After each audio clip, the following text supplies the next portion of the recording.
pas vivre simplement sur des choses acquises, mais d'avancer et de découvrir des choses nouvelles.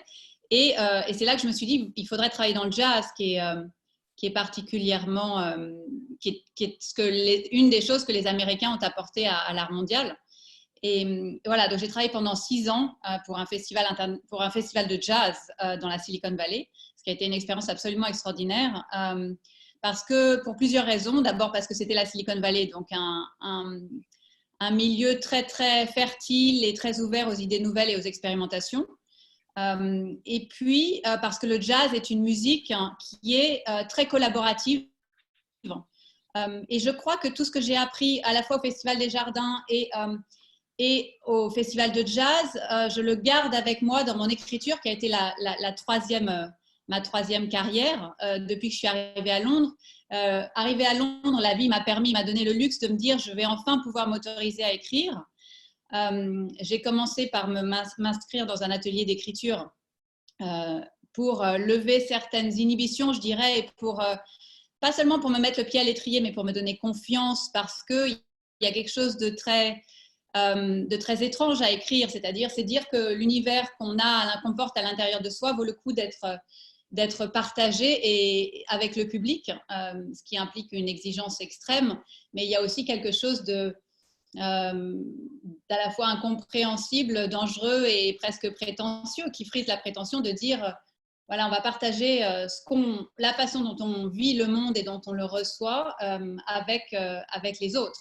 Et ça, je crois que pour se sauter ce pas-là, l'atelier d'écriture a été essentiel, parce que ça devenait à nouveau une affaire collective, un peu comme le jazz est une musique collective, et je retrouvais la confiance en l'improvisation, la confiance dans le travail collectif, qui me préservait de l'aspect solitaire de l'écriture et m'a permis d'acquérir quelque chose qui est essentiel quand on écrit, c'est-à-dire la foi dans l'écriture, et qui donne le courage de continuer. Voilà, j'espère que je ne suis pas trop abstraite, mais donc jardin, histoire de l'art, histoire des jardins, puis jazz, et maintenant écriture. Oui, alors moi, c'est vrai que l'art est quand même très présent dans ce livre. Quelle est la genèse de ce livre? Comment est-ce que l'histoire est venue à toi? Bon, je sais, on en parlait hier, tu me disais le processus de l'écriture s'impose à nous, mais ça reste toujours un peu un mystère, hein, pour nous qui ne sommes pas écrivains. Voilà, comment est-ce que tu peux parler un peu de cette expérience qui t'a poussé un jour à écrire? Alors, pour continuer sur ce que je disais, ce qu'on peut appeler la foi ou la confiance dans l'écriture, je crois qu'il y a un moment où il faut se faire confiance à soi-même et faire confiance au processus, qui est de dire, bon, bah, maintenant, je me jette à l'eau, je le fais. Et ce sont des montagnes russes. Je compare parfois ça au travail d'un funambule, parce que c'est sur la durée. Les gens me disent souvent, c'est incroyable le temps qu'il faut pour écrire un roman. Et on a le désir, quand on commence un roman, ou l'illusion, le fantasme qu'on va s'asseoir et que ça va prendre 1 mois, 2 mois, 3 mois, que ça va sortir comme ça d'un seul coup. Et en réalité, c'est un processus qui est long. Moi, ce premier roman m'a pris 1 an et demi à écrire. Plus 6 mois pour le recorriger, retravailler au bout du processus, l'aide de l'éditeur. Mais c'est quelque chose qui est proche presque de la perlaboration en matière psychanalytique. Donc c'est quelque chose qui est un processus organique et qui requiert du temps. C'est un peu comme une croissance ou c'est comme être enceinte, finalement. Je vois qu'il n'y a que des femmes. Donc c'est comme une gestation. Et il y a des étapes par lesquelles il faut passer. Et donc, le fœtus va grandir et grandir et grandir. Et on a beau vouloir qu'il grandisse plus vite, et on a beau être impatient. Et de la gestation, il y a aussi ce côté, on ne sait pas ce qui va sortir. Il y a une part d'inconnu qui est assez extraordinaire. Est-ce que le fait d'avoir déjà été publié, alors sur des choses qui sont beaucoup moins personnelles, parce que je sais que vous aviez publié des choses sur l'herbe et puis tous ces catalogues, et donc cette peur voilà, c'est l'objet à un moment qui sort de soi devient un objet, est-ce que ça a aidé? Est-ce que ça a un peu démystifié? À quel moment ça s'est entré en compte, le fait d'avoir déjà été un auteur publié? C'est une bonne question que je ne me suis pas posée, mais ma réponse est vraiment très simple, ça n'a rien à voir. Ça m'a aidé pour une chose, d'avoir déjà écrit des catalogues de la non-fiction. Ça m'a aidé à la discipline, qui est un élément important de l'écriture. Donc, quand on a une discipline de travail, et je pense qu'en ça m'a aidé. Mais le processus de création de fiction est totalement différent. Et je dirais, en tout cas pour moi, beaucoup, beaucoup plus périlleux et beaucoup plus inquiétant avec des hauts et des bas qu'on n'a pas du tout dans la non-fiction et dans le travail universitaire, même parce que je viens de l'université au départ, qui est un travail beaucoup plus structuré où on se dit voilà ce que je veux dire, voilà le sujet de mon ouvrage, on se documente, on constitue une bibliographie, on lit tout ce qui a été, on va interroger des gens, on amasse des connaissances. Et on les synthétise et on apporte sa pierre à l'édifice. On construit un édifice un peu différent avec tout ce qu'on a. Voilà. Mais ça reste, je sais que j'ai 20 chapitres à écrire, je vais écrire un chapitre après l'autre. Et ce qui est complètement différent de la fiction. Donc, avoir écrit de la non-fiction ne m'a absolument pas aidée, si ce n'est pour la discipline, pour la discipline de travail. Mais pour le reste, j'ai trouvé ça personnellement complètement différent, une aventure tout à fait différente. Donc, je ne crois pas que... On voit souvent des journalistes devenir écrivains et ça doit être la même chose, c'est-à-dire qu'ils ont l'habitude d'écrire. Donc l'écriture vient peut-être plus facilement et ils sont plus disciplinés, mais le processus d'écriture de fiction est une aventure totalement différente, je dirais. Alors là, c'est vrai que c'est une vraie fiction de A à Z, cette histoire, enfin, pour la façon dont je l'ai ressentie. Peut-être qu'on va pouvoir commencer par faire un petit résumé du livre. Est-ce que je lis le premier passage du prologue que je trouve, enfin, il y a les deux premières pages des livres du prologue sont assez porteur. Je vais lire, j'en lis qu'un des deux ou je lis les deux? Qu'est-ce que tu penses, Lucie? Comme tu peux lire le premier, je peux lire le deuxième. D'accord, ok. Donc je lis lui. On va peut-être expliquer juste, avant de commencer, on va peut-être expliquer que c'est une narration double, donc qui alterne entre lui et elle. Voilà. Je pense que tout le monde l'a lu, non? Tout le monde l'a lu? Oui. Oui. Non. Pardon. Apparemment, pas tout le monde. Ouais. J'ai eu de la chance, je l'ai commandé chez Amazon avant que ça soit pas un produit de première nécessité, donc je l'ai lu. La toile, lui, prologue. La toile écume sous les coups de son pinceau. Un flot en menace de verre brouillé par les vents. Une chape épaisse agitée de courant. Sous sa pression, la paroi s'ouvre sur une image, un jardin. Il y force son chemin, aveugle et voyante à la fois.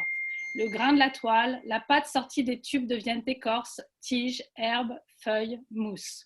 Au centre de ce jardin, une silhouette. Il n'y en a encore jamais eu dans ces paysages.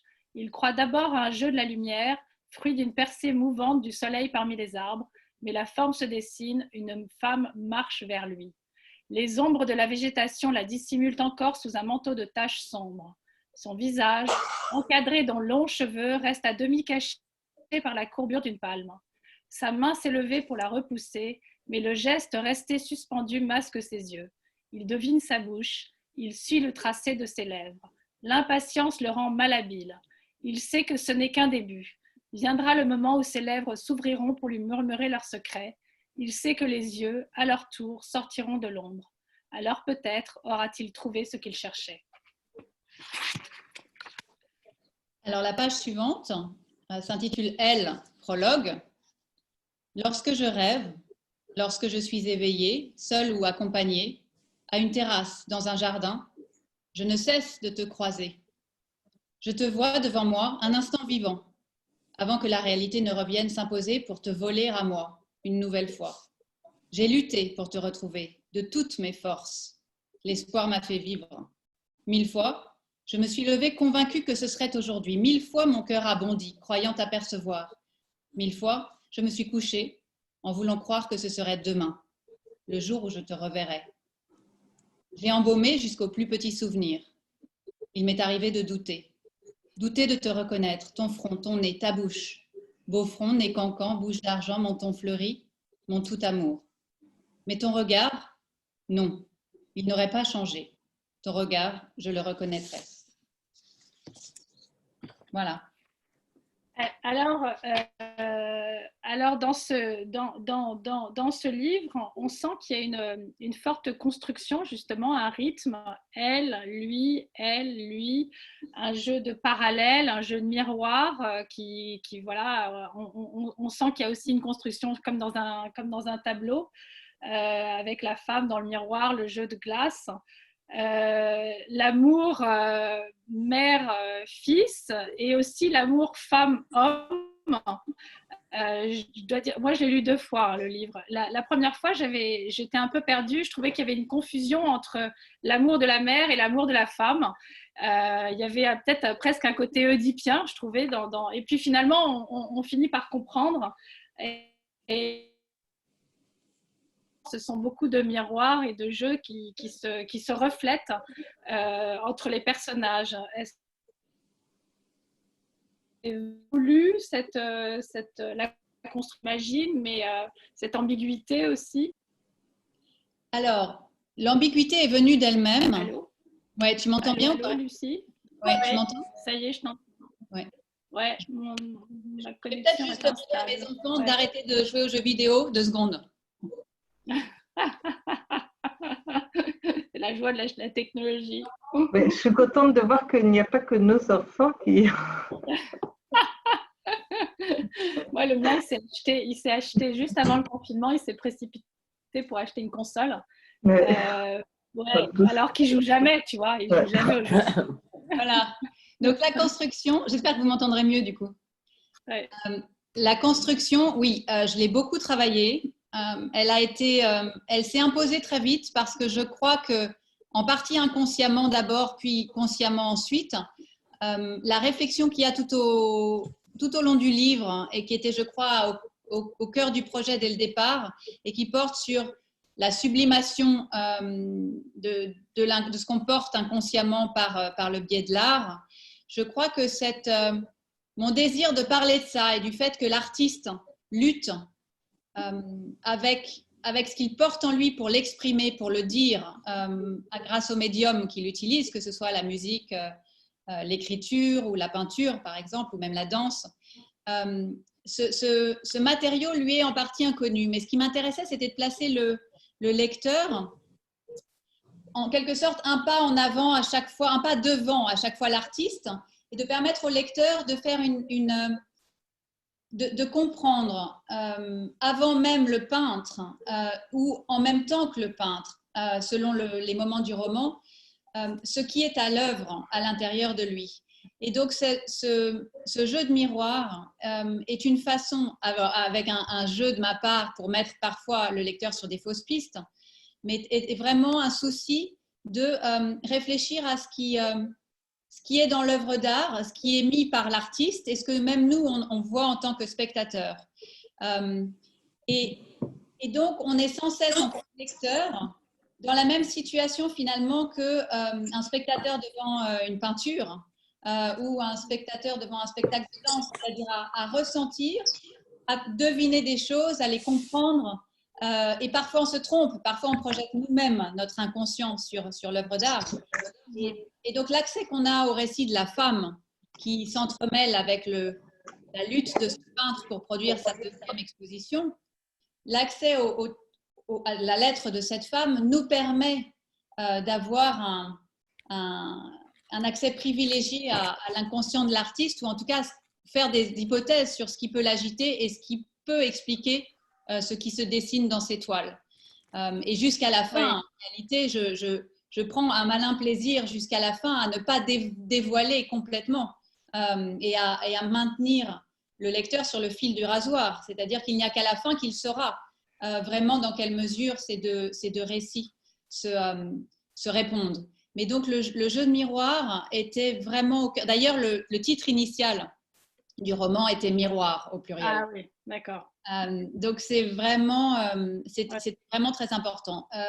Et et le miroir, et le miroir, la fenêtre, le cadre, comme la toile comme miroir, tout ça a beaucoup d'importance. Donc, il y a beaucoup de fils rouges, d'éléments qui jalonnent le roman et qui parlent de ça. Ouais. Ouais. Et après, il y a une chose dont je me suis rendu compte, c'est qu'en fait, c'est le lecteur qui est un point commun entre les personnages, parce que ça m'avait pas frappé au début, parce qu'en fait, les lettres que la mère écrit au fils, finalement, il y a que le lecteur qui les lit, parce que le fils les lit pas. À la fin, il ne lit qu'une seule lettre de sa mère. Donc c'est le trait d'union entre tout ça, un peu comme dans un tableau où finalement c'est le regardeur qui fait le tableau et c'est comme si nous spectateurs on était devant une œuvre en train de se demander voilà, quelle est l'intrigue de ce tableau, quoi. Qu'est-ce qui se passe derrière. Absolument, et dans votre club vous allez à beaucoup d'expositions et finalement on est dans la même situation que quand on va à une exposition. Souvent les expositions commencent par une présentation de la vie et de l'approche de l'artiste, et donc on démarre.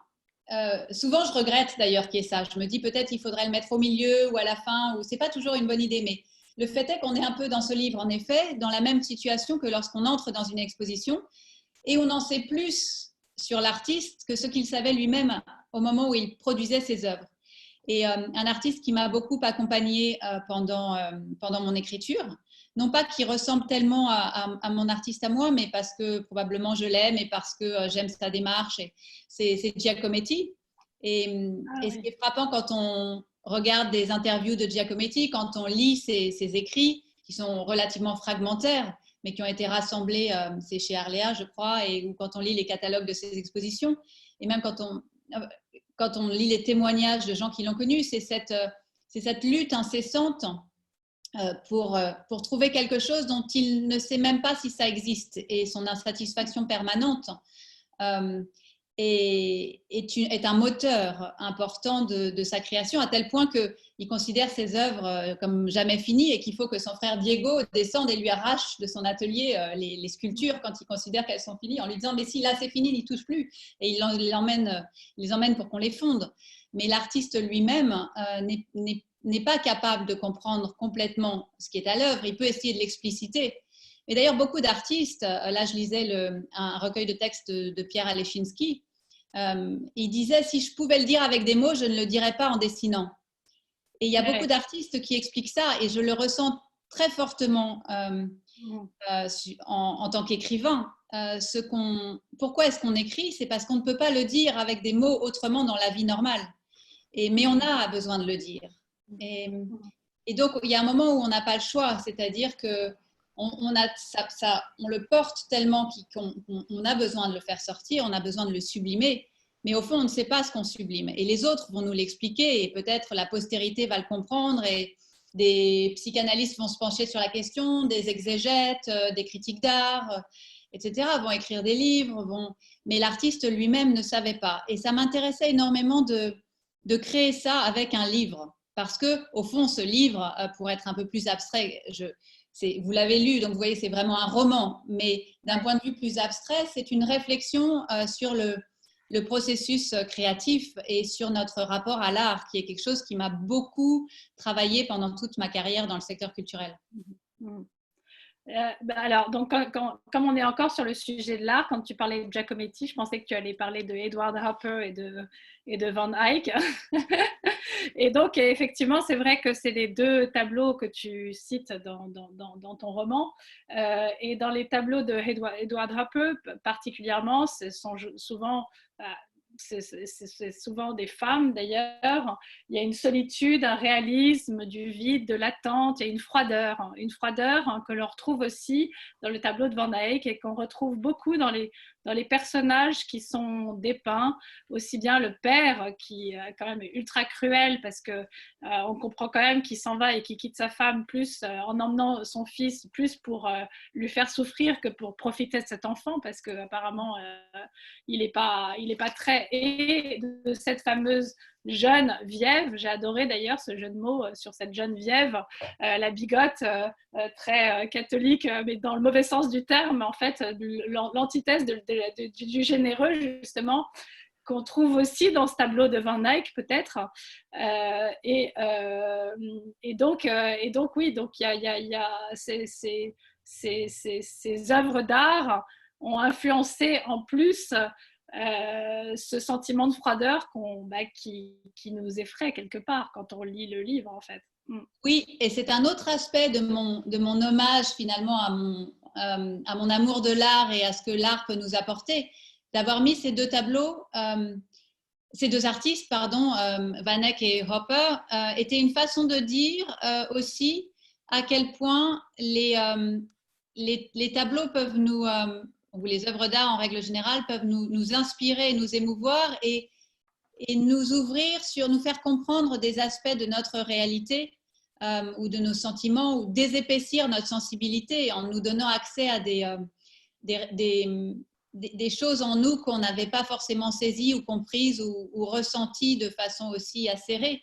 Et ces deux artistes, Van Eyck et Hopper, se sont imposés parce que alors d'une façon un peu différente. Hopper s'est imposé parce que son univers collait très exactement avec celui de cette femme qui écrit cette lettre et qui vit isolée, privée de son amour. Et donc, c'était émouvant pour moi de parler de Hopper parce que quand on crée, on dialogue sans cesse avec d'autres artistes, consciemment ou inconsciemment. Et c'était une façon de rendre hommage au fait que ce personnage, je l'ai créé et tout à coup, je me suis dit, mais au fond, c'est une femme de Hopper. Et lui a quelque chose aussi dans ce qu'il peint du travail de Hopper et dans la façon dont il vit, cette solitude extrême dans laquelle il travaille, le fait qu'il est déraciné, le fait qu'il est sans cesse à sa fenêtre, qu'il voit cette autre femme à sa fenêtre. Mais je ne voulais pas le mettre du côté de lui, et c'est pour ça que c'est elle qui en parle. Parce que, et ça c'est un autre aspect de mon travail, et je crois que ça va devenir, c'est quelque chose que je porte dans mon écriture. Je voulais que les deux personnages dialoguent de façon presque magique. Et donc, je voulais qu'il y ait des correspondances avec ces deux personnages qui ne se parlent pas, ne se croisent pas, qu'il y ait une résonance. Alors, tout le monde ne l'a pas lu, donc je ne veux pas complètement déflorer l'histoire, mais je trouve frappant dans la vie comme parfois les choses peuvent vous parler, où il y a des correspondances qui peuvent se créer entre les êtres, entre les événements. On peut trouver des signes dans certains événements, et parce qu'on a une disponibilité soudainement à recevoir un signe, une information, quelque chose. Et souvent, c'est considéré comme de l'ordre de la pensée magique, ce qu'on appelle la pensée magique. Et je trouve que c'est très vrai en art. Quand on est face à une toile, on peut aller voir une toile un jour, ressentir quelque chose, aller la voir le lendemain, ne rien ressentir du tout, aller retourner la voir 2 mois plus tard et être bouleversé par quelque chose de complètement différent dans cette toile.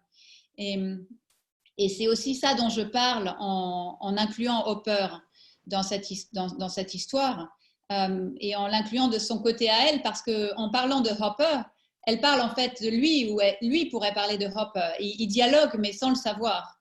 Et c'est quelque chose aussi que les œuvres d'art créent, c'est-à-dire qu'on peut être deux dans un musée à ne pas se connaître et à regarder une œuvre et à être ému par une œuvre et à dialoguer par l'intermédiaire de cette œuvre sans même le savoir. Et c'est quelque chose de très beau dans l'art c'est ce que fait un livre, c'est-à-dire qu'on a un livre écrit par une personne et qui va ensuite passer dans plein d'autres mains et être revécu et vibrer à nouveau et recréé par beaucoup d'autres gens. Et c'est ce que fait une œuvre d'art. Et c'est pour ça que de mettre Hopper et ses œuvres me semblait important. Pour ce qui est de Van Eyck et du tableau du portrait des époux Arnolfini, c'est un peu différent parce que cette toile qui était la National Gallery, donc que je pouvais aller voir, a beaucoup participé à l'origine de la création du livre, parce que j'avais commencé à l'écrire et pour faire une pause, je suis allée à la National Gallery. Je me suis retrouvée assise devant ce tableau et le mystère de ce tableau, vous le connaissez peut-être. Vous devez voir ce que c'est. Voilà, c'est celui-là. J'ai le bouquin de Postel dessus. Vous voyez ou pas? Donc c'est celui-là, pour celles qui ne verraient pas de quoi je parle. Ce tableau est tellement mystérieux, à la fois tellement connu et tellement étrange, et il y a d'ailleurs beaucoup d'historiens d'art qui ont écrit dessus, que me retrouvant assise face à lui, tout à coup, une histoire, mon roman s'est développé et s'est déplié presque comme un tapis qu'on déroule. Et mes personnages de tout à coup vibraient au diapason de ce tableau. Et voilà, donc l'art à nouveau de cette façon-là est aussi au cœur de ce roman. Est-ce que l'art, plus encore que l'art comme expression de l'inconscient et comme dialogue avec le spectateur, l'art comme moteur de création et comme déclencheur d'émotions en nous. Oui, d'ailleurs c'est un peu étonnant parce que quand il va à la National Gallery, justement, il oublie d'acheter la carte postale. Ça m'a surpris, ça d'ailleurs, dans le récit. Un acte manqué, exactement. Exactement, acte manqué, absolument. Est-ce que je peux me permettre de rebondir sur ce que vous disiez? J'ai lu le livre, je l'ai lu en une journée, ce qui est très rare pour moi. Et vraiment, j'ai adoré. Et surtout, quand vous parlez de ce parallélisme entre un tableau qui donne de l'émotion et l'écriture, je suis complètement d'accord avec vous parce que j'ai été très émue par la façon dont vous écriviez. Et c'est la première fois que je relève dans un livre des passages d'écriture qui m'ont touchée. Ouais. Et si je peux me permettre de les partager, parce que je les ai notés, donc c'est dire. Le premier, c'était « Le soleil pisse un carré jaune pâle sur le mur d'en face. Une passante le fait éclater. » C'est magnifique. Ouais, ouais. C'est magnifique. Alors, le second, c'est, alors, il faut remettre dans le contexte, mais des clichés brillants, il se sent, donc c'est l'artiste, il se sent très loin de ce genre de vie, la sienne est mate. Ouais. Et je ne sais pas, peut-être que ça rend rien, ça ne résonne pas du tout chez les autres, mais chez moi, ça fait vraiment une résonance incroyable et j'ai une émotion. D'ailleurs, j'en suis un peu émue et j'ai adoré. Et ce que je voulais vous demander, c'est justement comment vous vient l'idée d'une histoire du roman et est-ce que vous le saviez quand vous êtes mise à écrire, vous saviez ce dont vous vouliez déjà parler ou est-ce que, bon, j'ai compris qu'avec le tableau ça vous a aidé, mais à la base, comment vous faites pour mettre la première phrase sur la page blanche?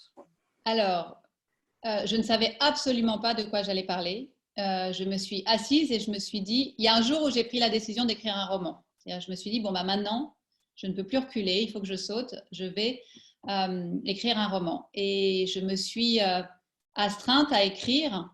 Et c'est né d'une scène. Et maintenant, je peux dire que c'est probablement mon processus d'écriture parce que pour le deuxième et le troisième, c'est né exactement de la même façon. Ils ne sont pas encore publiés, mais ils arrivent. Et en fait, un personnage, c'est vraiment l'impression que tout à coup, il y a un personnage qui fait quelque chose dans une scène qui s'impose à moi. Ce personnage, je ne le connais pas encore. Ses traits sont... Et en ce sens, la première page, le premier prologue de lui où cette femme apparaît dans la toile, c'est exactement la façon dont le roman est né chez moi. La seule chose que je savais, c'était que j'allais écrire un roman. Et ça même était très instinctif. C'était même pas une décision complètement raisonnée ou volontaire. C'était je le porte en moi, il est là, maintenant il faut qu'il advienne. Et donc j'ai commencé à écrire. Et en écrivant, petit à petit, j'ai fait connaissance avec mon personnage et ce personnage portait une histoire. Donc le peintre est apparu d'abord. Je dois vous avouer qu'il était d'abord écrivain, il a ensuite été photographe et finalement peintre. Et il portait une faille. Il portait une faille et il portait une femme en lui. Et la lettre de la femme est apparue dans un second temps, mais parce qu'il la portait avec lui. Donc je ne savais absolument pas de quoi allait parler mon roman. Je ne savais absolument pas qui allaient être mes personnages. Mais j'ai vu cet homme. Il y a eu beaucoup de changements parce que au départ, c'était une scène où il arrivait à Naples et il était pas bien, il était bloqué dans son processus créatif, il était écrivain à l'époque et voilà. Et donc il allait à la rencontre il cherchait un peu comme Flaubert. Il y a un très joli livre qui est apparu sur Flaubert récemment qui raconte ces 6 mois où Flaubert a été bloqué, il ne pouvait plus écrire. Et c'est ça. Ma première scène, c'était ça. Et petit à petit, j'ai compris qu'il était en train de préparer sa 2e exposition et que quelque chose était advenu qui le paniquait. C'était l'apparition de cette femme. Et tout ça s'est déroulé petit à petit, mais simplement en écrivant chaque jour. C'est Karen Blixen qui disait écrire chaque jour sans espoir et sans désespoir. Et je crois que c'est ce qu'il y a de très beau et de très mystérieux dans l'écriture, c'est qu'il faut écrire et l'histoire advient. Et elle advient presque malgré nous. Alors elle vient de nous, il n'y a pas de doute, mais elle advient en tout cas dans mon cas, sans que je sache ni où elle me mène, ni vraiment d'où elle vient. Mais alors ensuite, on l'a, comment dire, vraiment comme une sculpture, c'est-à-dire que ensuite, on fait des ajustements, on la débarrasse de ses scories, on la resserre, on la remodèle un peu, on lui donne une forme plus compacte ou plus solide. Mais au départ, c'est vraiment quelque chose de très instinctif, en tout cas pour ce qui est de moi. Est-ce que j'ai répondu à votre question? Oui, oui. Merci beaucoup. Pour en revenir sur un des autres thèmes, Lucie, qui était assez frappant dans le livre, c'est l'interdiction d'aimer. En fait, cet enfant, on lui a interdit d'aimer. Et on lui a interdit de savoir, aussi bien de la part de son père que de cette amie de Geneviève. Donc il est entouré de mystères, et c'est là où c'est vrai qu'on voit qu'on est vraiment confronté à une fiction, parce qu'il y a presque trop de mystères pour que ça soit presque plausible, mais qu'est-ce que ça entraîne chez lui, en fait, cette manipulation dont il a fait l'objet? Est-ce que ça entraîne une culpabilité, ou est-ce qu'on a du mal à le cerner, en fait, quelque part, comme homme? Oui, et c'était là pour le coup, je dirais que c'était devenu presque un parti pris d'auteur, c'est-à-dire il est presque spectral ou kafkaïen, au sens où c'est un homme qui a grandi sans amour et avec cette interdiction d'aller chercher cet amour et de comprendre, parce que l'interdiction de même parler de sa mère, de même chercher des informations de sa mère, est quelque chose d'extrêmement violent. Et c'était aussi, là, je dirais, une réflexion sur la création artistique et sur le fait que quand on est face à un interdit d'une telle violence et face à un manque tellement horrible, hein, et j'écoutais Boris Cyrulnik récemment qui parlait de ça, à quel point il donnait l'exemple de Jean Genet, par exemple, ou de Pérec, à quel point le grandir sans mère et sans l'amour d'une mère est quelque chose qui empêche de se structurer. Et donc, c'était aussi une façon de dire, mon personnage, quand il s'est imposé à moi, il s'est imposé avec cette faille, avec cet énorme manque. Et l'art est une façon de contourner cette interdiction. Et pour moi, l'art, c'est, comme je disais tout à l'heure, c'est une façon de dire ce qu'on ne peut pas dire avec des mots. Et donc, l'interdiction est cruciale dans la genèse de ce personnage de son besoin de sublimation et de ce personnage en tant qu'artiste. Je n'ai pas réfléchi à combien d'artistes étaient dans ce cas-là, mais je crois que pour beaucoup d'artistes, en tout cas, il y a un besoin de contourner quelque chose auquel on n'a pas... alors peut-être faire le deuil aussi, ou évidemment on pense aux artistes qui ont perdu des parents dans les camps de concentration, et il y a sans cesse un besoin de... par exemple, je regardais récemment des documentaires sur le mime Marceau, dont le père est parti dans les camps et n'est jamais revenu. Et son travail de mime est clairement un travail or, le mime, c'est très fort, parce que c'est quelque chose dont on ne peut pas parler. Et son travail autour du mime est né de la violence qui lui a été faite en tant qu'enfant, de n'avoir plus de père et de ne pas pouvoir dialoguer, continuer ce dialogue avec son père, et de ne plus pouvoir s'adresser à son père. Et donc, quand les mots font défaut ou quand ils sont interdits, il faut trouver d'autres moyens. Et on n'a pas toujours la chance d'avoir quelqu'un qui va lever cet interdit ou autoriser la parole. C'est ce que le personnage d'Ariane essaye de faire. Ariane, qui est, comme je te le disais, un personnage presque mythologique, c'est pour ça que je lui ai donné un prénom mythologique, qui est, en ce sens qu'elle sait plus encore que le peintre ce qui l'habite. Elle a quelque chose du devin. Ouais. Elle est presque, oui, oui, elle a presque quelque chose de l'ordre de la pitié. Elle voit au-delà de lui et elle voit à travers lui.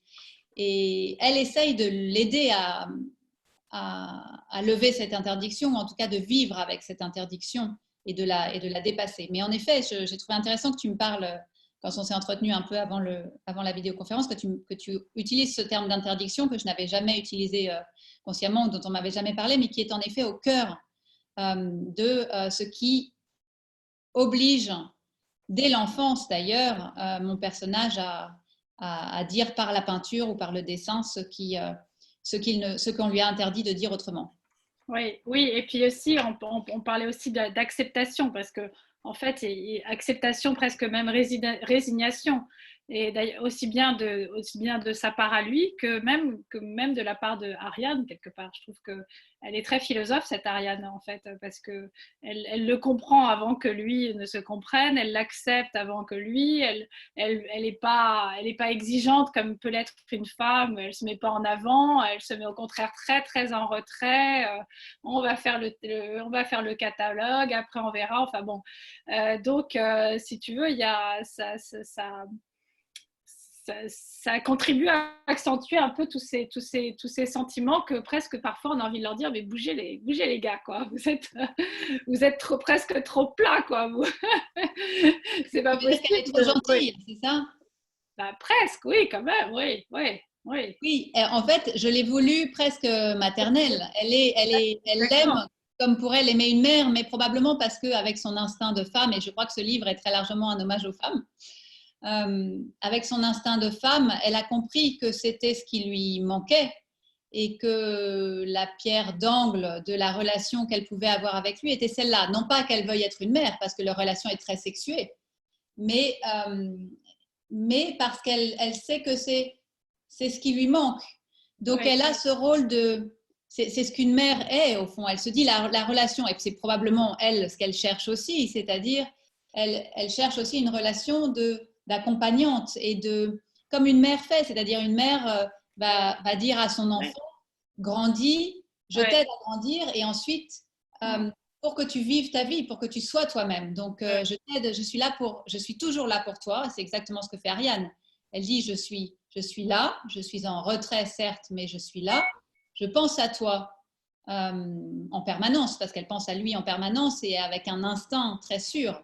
Elle se manifeste au moment avec des mots très habiles, ça paraît presque trop manipulateur, mais très juste et très bienvenue. C'est les mots, et elle a les mots parfaits pour essayer d'ouvrir cet homme qui est replié sur lui et qui est fermé et qui est coincé dans son impossibilité à communiquer parce qu'il a manqué d'amour et de l'amour d'une mère qui est cet amour qui vous ouvre sur les autres et qui vous apprend, qui vous dit sois toi-même, sois qui tu es et quoi que tu fasses, je serai toujours là et avant tout, je t'aime.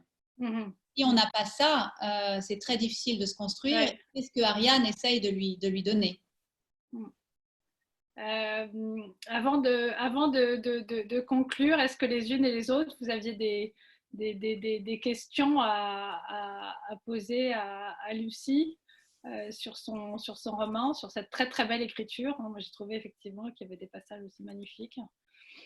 Oui, j'ai une question, Cécile. Bonjour. C'était de savoir pourquoi le choix entre fiction et non-fiction, puisque évidemment c'est un domaine que vous connaissez bien. Donc est-ce que ça s'est posé à un moment donné? Non, ça s'est pas posé, mais je dirais que la fiction s'imposait parce que, et là aussi je reviens à mes expériences précédentes dans le secteur culturel, que ce soit dans le jazz ou dans les jardins, parce que l'émotion, et faire ressentir à quelqu'un une émotion, était pour moi une clé très importante de la découverte de soi et de la réflexion. C'est-à-dire que, et là on tombe presque, Véronique va rire, mais j'ai un ami très proche qui travaille sur le banquet de Platon et sur Eros. Et ce que dit le banquet, c'est ça, c'est que Eros, alors l'amour, mais ça inclut l'émotion, le désir, est vraiment au cœur, je pense, de la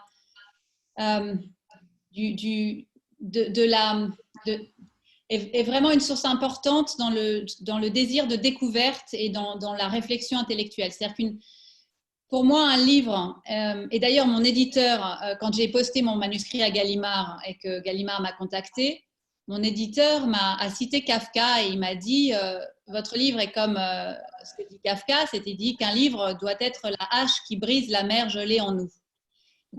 Et je ne connaissais pas cette citation à l'époque. Et Kafka le dit dans une lettre. Orsena l'a repris comme titre de son bouquin récemment. Et ce que veut dire Kafka, il veut dire que si un roman pour nous changer, pour nous faire avancer, pour nous faire réfléchir, doit avant tout nous émouvoir. Et je trouve que c'est ce qui est beau dans l'art, et c'était vrai dans le jazz, quand je voyais ces centaines de milliers de personnes qui dansaient dans la rue dans ce festival de jazz pour lequel je travaillais dans la Silicon Valley, et que je les voyais se transformer, coming together, échanger d'une façon qui n'arrivait pas dans le reste de leur vie, surtout la vie américaine qui est très cloisonnée, très ghettoisée.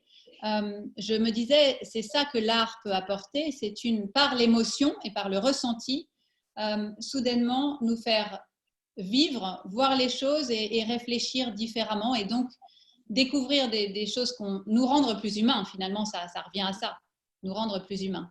Ouais, ouais. Donc voilà, en ce sens, la fiction me paraît un outil privilégié au sens où elle nous secoue, elle nous émeut, elle nous choque parfois.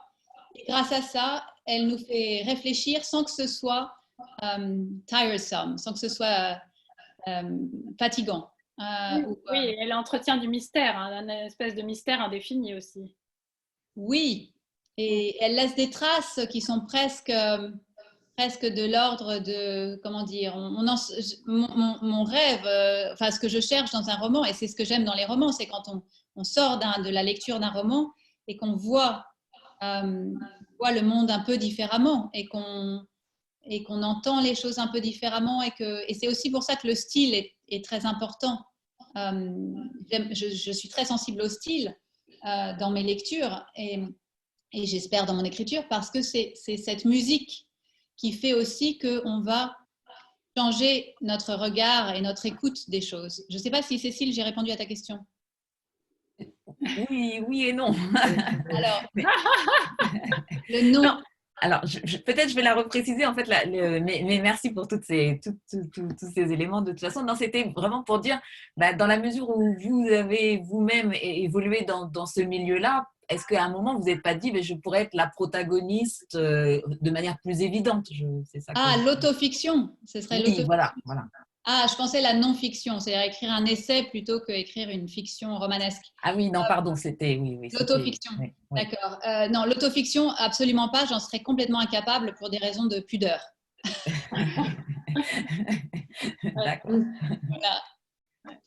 Moi, j'ai trouvé très, très beau la manière dont dont cette femme parle à son enfant, cette mère parle à son enfant. Et c'était vraiment…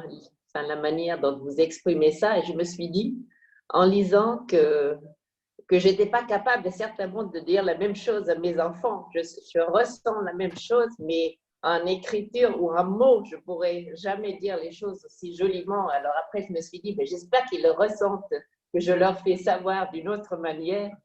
Donc, oui. Voilà, par les sentiments, mais c'était tellement joliment dit que je restais devant ces passages et je me suis dit, j'aimerais bien pouvoir m'exprimer comme ça.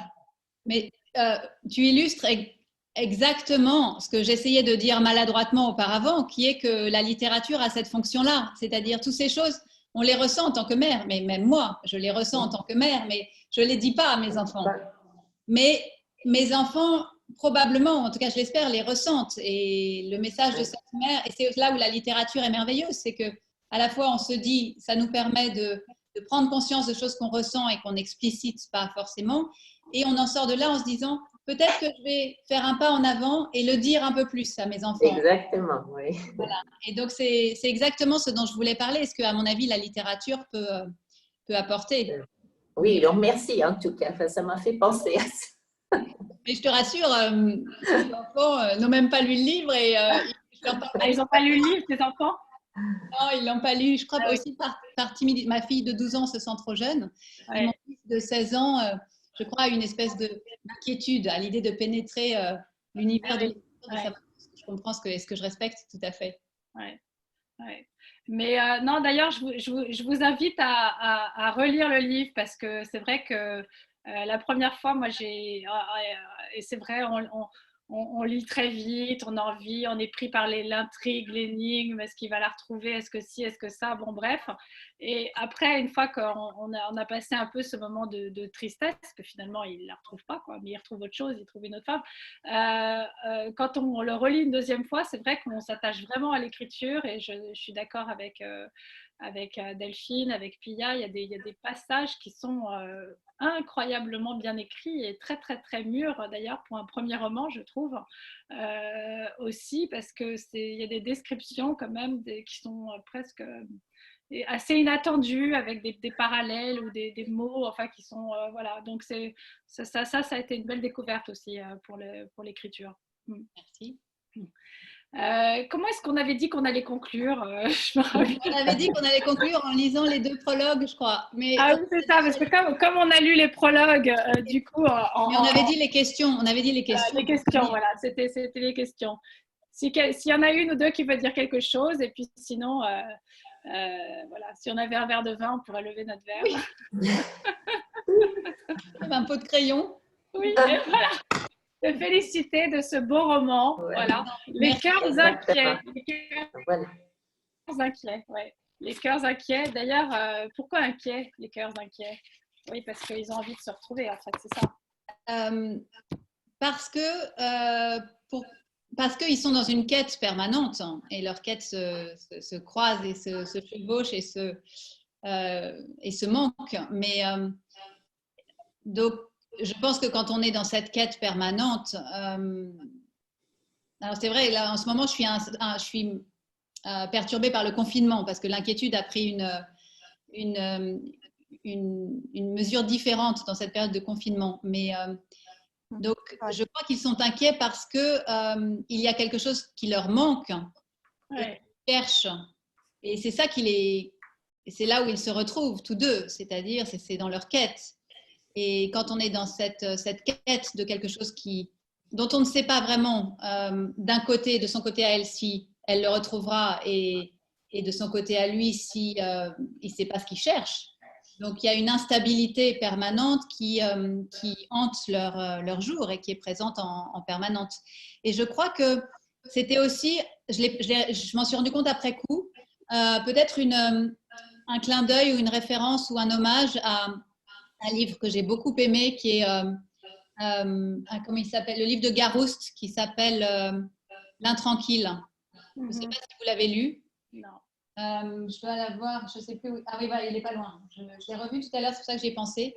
C'est un très beau livre. Je ne sais pas si vous le voyez là. De Gérard Garouste, le peintre? De Gérard Garouste. Ah oui, d'accord. L'Intranquille. Ouais. Il est sorti en poche aussi maintenant. D'accord. Et c'est un très bel ouvrage sur lui, sa vie. Alors, je crois qu'on aime ou qu'on n'aime pas Sophie Garouste. C'est une belle… il l'a fait en collaboration avec une femme qui l'a aidé à organiser ses pensées. Mais c'est aussi un très bel… Alors, je l'ai lu il y a très longtemps, je ne l'ai pas relu, mais peut-être qu'inconsciemment, il y avait aussi un hommage à cette intranquillité de Garouste qui est particulièrement vraie dans son cas puisqu'il est bipolaire. Ah oui. Et c'est aussi une façon de dire de me rassurer. Je pense qu'on a tous une part d'inquiétude et ça résonne peut-être particulièrement en ce moment, de me rassurer en me disant ou de rassurer tous les artistes, tous ces cœurs inquiets, se dire que l'inquiétude est peut-être aussi bénéfique hein, et qu'elle peut déboucher sur quelque chose hein, et sur un processus créatif. Les cœurs inquiets étant aussi la confrérie, comme j'en parle quand il va à la National Gallery, la confrérie des artistes, parce que les artistes sont avant tout des cœurs inquiets. Donc c'est à la fois mes deux personnages, c'est à la fois ce qui est à l'origine de la création artistique, je pense, mais c'est aussi la confrérie des artistes qui sont tous des cœurs inquiets. Voilà. Oui, des angoissés un peu. Hein. Oui. Pour résumer. Merci mille fois, Lucie, pour nous avoir fait nous échapper effectivement du confinement. Donc, on va essayer de continuer à s'échapper le plus possible avec toutes nos petites rencontres. Et puis surtout, espérer te voir en vrai bientôt, dès qu'on sera sorti de tout ça. Merci à toi, Anne-Pierre, et merci à toutes de vous être jointes à cette conversation.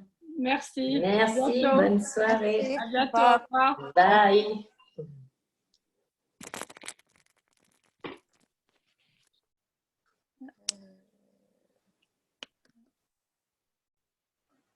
Meeting for